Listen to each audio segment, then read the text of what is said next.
12 सीटें। जी हाँ दोस्तों, उपराष्ट्रपति चुनाव की वोटिंग को अब 24 घंटे से भी कम का वक्त बचा है, लेकिन ऐसा लगता है कि अभी इस पे एक्शन की पिक्चर बाकी है। दोस्तों, सब जानते हैं कि उपराष्ट्रपति चुनाव से पहले सबकी निगाहें चंद्रबाबू नायडू पर टिकी हुई थी। क्यों? क्योंकि इंडिया गठबंधन ने आंध्र प्रदेश से एक कैंडिडेट उतारकर मामले में एक नया ट्विस्ट पैदा कर दिया।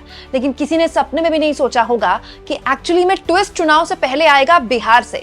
नीतीश कुमार ने गजब खेल कर दिया। दोस्तों, नीतीश कुमार ने एक ऐसा काम किया है जिस पर न केवल सबकी निगाहें हैं, बल्कि बिहार की पॉलिटिक्स वाया उपराष्ट्रपति चुनाव कैसे होकर गुजर रही है, यह भी बड़े करीने से आपकी नजर में होना चाहिए। दोस्तों, एक बड़ी अजीबोगरीब चीज हुई है। नीतीश कुमार ने अपने कैंडिडेट्स का ऐलान करना शुरू कर दिया है बिहार में। आप कहेंगे कुमकुम ये कैसे हो सकता है? अभी तो एनडीए में सीट शेयरिंग को लेकर फाइनल फॉर्मूला सामने आया ही नहीं है। यही तो बात है, यही कैसे हो सकता है जब सीट शेयरिंग का फॉर्मूला सामने आया ही नहीं है। तो दोस्तों, दरअसल हर कोई हैरान रह गया जब मुख्यमंत्री नीतीश कुमार ने बाकायदा एक जनसभा को संबोधित करते हुए एक बड़ा सबको अचंभित कर दिया उस मंच से जहां बीजेपी के डिप्टी सीएम सम्राट चौधरी बैठे हुए थे। दोस्तों, बक्सर में थे नीतीश कुमार और यहां पर उन्होंने अपनी सरकार के एक्स मिनिस्टर संतोष कुमार निराला को जेडीयू का कैंडिडेट बकायदा डिक्लेयर कर दिया। राजपुर सीट से, बिहार की राजपुर सीट से नीतीश कुमार ने जेडीयू का कैंडिडेट डिक्लेयर कर दिया। मतलब अभी सीट शेयरिंग की बात चल रही है, लेकिन नीतीश कुमार ने अपना काम करना शुरू कर दिया है। दोस्तों, इसके अपने आप में बहुत सारे मायने हैं। दोस्तों, कहने वाले कह सकते हैं कि ये जो इलाका है ये नीतीश कुमार के स्ट्रॉन्ग होल्ड का इलाका है। तो सीट शेयरिंग में पहले से नीतीश कुमार को पता होता है, इतने बड़े नेता नीतीश कुमार, उनको पता होता है कि कौन सी सीट हमको हर हाल में लेनी है, हमको मिलनी है।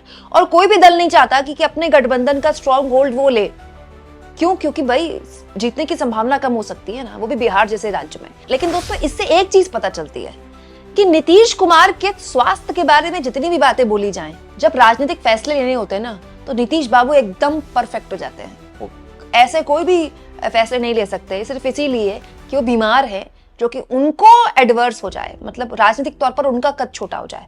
तो दोस्तों, ये जो काम नीतीश कुमार ने किया, मैं मानने को तैयार नहीं हूं कि उनको नहीं पता होगा कि अगर वो ये काम करेंगे तो बिहार में कैसी खुसफुसाहट शुरू हो जाएगी कि भाई अभी तो सीट शेयरिंग की बात हुई भी नहीं है, ये अपने आप में कैंडिडेट्स का ऐलान करना शुरू कर चुके हैं। मैं ये भी मानने को तैयार नहीं हूं कि नीतीश कुमार इस बात का भी उनको एहसास नहीं होगा कि अभी तो उपराष्ट्रपति का चुनाव होना है।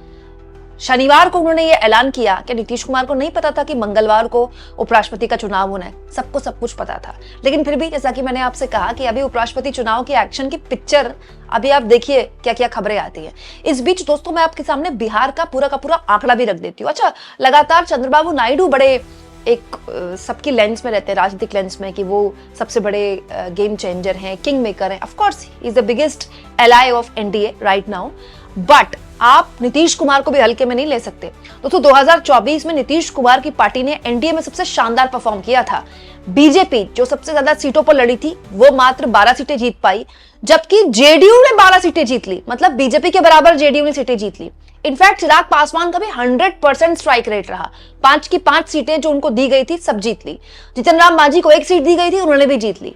मतलब बीजेपी को छोड़कर जो बीजेपी के बाकी सहयोगी हैं, उनका परफॉर्मेंस काफी अच्छा रहा बिहार में, और सबसे अच्छा परफॉर्मेंस रहा नीतीश कुमार का। इसीलिए नीतीश कुमार और चंद्रबाबू नायडू हमेशा मोदी जी के राइट और लेफ्ट में आपको दिखाई देंगे, और नीतीश कुमार भी ये जानते हैं। इसीलिए बिहार में इस तरह का जो प्रेशर पॉलिटिक्स है वो शुरू हो गई है। तो नीतीश कुमार जानते हैं कि जब वो रविवार को ये सब करेंगे तो मीडिया में चर्चाएं होंगी और नीतीश कुमार को लेकर तमाम तरह के सवाल होंगे। और वैसे भी नीतीश कुमार की पलटी तो वर्ल्ड फेमस है, न जाने कितनी बार वो पलटी मार चुके हैं, इतना तो वही याद रख सकते हैं। लेकिन फिर भी नीतीश कुमार ने किया, उसकी वजह है दोस्तों नीतीश कुमार लगातार बीजेपी पर दबाव बना रहे हैं कि इस बार के विधानसभा चुनाव में वो बीजेपी से 1 सीट ज्यादा लड़ेंगे। इस बात को लेकर एकदम अड़े हुए हैं नीतीश कुमार। दोस्तों, नीतीश कुमार की पार्टी ने 2020 में आप कह सकते हैं 115 सीटों पर चुनाव लड़ा था, और बीजेपी ने 110 सीटों पर चुनाव लड़ा था। लेकिन चिराग पासवान ने बहुत नुकसान पहुंचाया था नीतीश कुमार को। इस बार तो मामला अलग है, तो चिराग पासवान तो एनडीए का हिस्सा ही है। तो नीतीश कुमार चाहते हैं कि सीट शेयरिंग का फॉर्मूला यही रहे। हालांकि ये रहना तो पॉसिबल नहीं है, लेकिन ये माना जा रहा है कि या तो 101 या 102 इतनी सीटें नीतीश कुमार को दी जा सकती हैं, और 1 सीट कम में बीजेपी लड़ेगी। तो ये एक प्रेशर पॉलिटिक्स है जो नीतीश कुमार बिहार के लिए खेल रहे हैं। लेकिन इसके जरिए नीतीश कुमार एक इशारा भी दे रहे हैं प्रधानमंत्री नरेंद्र मोदी को। बहुत से लोग बोलते हैं दोस्तों नीतीश कुमार पलटी मारेंगे। देखिए, नीतीश कुमार के पलटी मारने का बिहार चुनाव से पहले कोई सवाल नहीं पैदा होता, लेकिन बिहार चुनाव के बाद समीकरण बदलेंगे। कौन कितनी सीटों पर चुनाव लड़ता है और कौन कितनी सीटों पर चुनाव जीत कर आता है, किसके कितने विधायक जीत कर आता है, ये दो बिल्कुल अलग कहानियां हैं। अगर नीतीश कुमार की पार्टी ने आउट परफॉर्म कर दिया बीजेपी से, जो कि वो चाहते हैं, इसीलिए तो ज्यादा सीटें ले रहे हैं बीजेपी से, तो फिर बीजेपी के लिए नीतीश कुमार का एकनाथ शिंदे करना इतना आसान नहीं होगा, क्योंकि नीतीश कुमार इज नॉट एकनाथ शिंदे। और अगर ऐसा नहीं होता है तो फिर नीतीश कुमार कब किसके साथ चले जाएं आप कुछ भी नहीं कह सकते। सारा खेल जो है वो नवंबर के बाद पता चलेगा। और अगर ये बहुत ही अजीबोगरीब स्थितियां हो जाएंगी कि 1% हाइपोथेटिकली सोचिए कि नीतीश कुमार को मुख्यमंत्री नहीं बनाया गया और उसके बाद नीतीश कुमार का एकनाथ शिंदे करने की कोशिश की गई, या फिर उनके बेटे को ऑफर किया गया कि आपके बेटे को डिप्टी सीएम बना देंगे, तो नीतीश कुमार को अगर ये सौदा मंजूर नहीं होगा तो ऐसा तो हो नहीं सकता कि बिहार में आपका गठबंधन टूटे तो आपका केंद्र में चलता रहे। अगर गठबंधन टूटेगा तो बिहार में भी टूटेगा, केंद्र में भी टूटेगा। तो ये 12 सीटें हैं ना जो नीतीश कुमार ने अपने जो बहुत शानदार परफॉर्म करके लोकसभा चुनाव में जीती, सारा खेल इन 12 सीटों पर है। अब दिलचस्प ये है दोस्तों कि विधानसभा चुनाव के बाद बिहार में दो संभावनाएं हैं।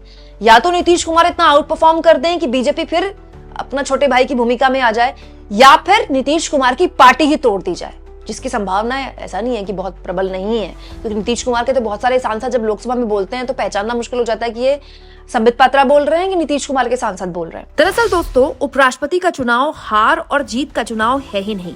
बीजेपी जानती है कि वो अपने कैंडिडेट को बड़ी आसानी से चुनाव जिता सकती है, लेकिन बीजेपी को डर ये है कि अगर 5-7 सांसदों ने भी क्रॉस वोटिंग कर दी और अंतरात्मा की आवाज सुनकर सीक्रेट बैलेट की जगह खेल हो गया, तो अगला नंबर उसके सामने अविश्वास प्रस्ताव का आता है। ये सारी प्रेशर पॉलिटिक्स दरअसल उसी के इर्द गिर्द हो रही है।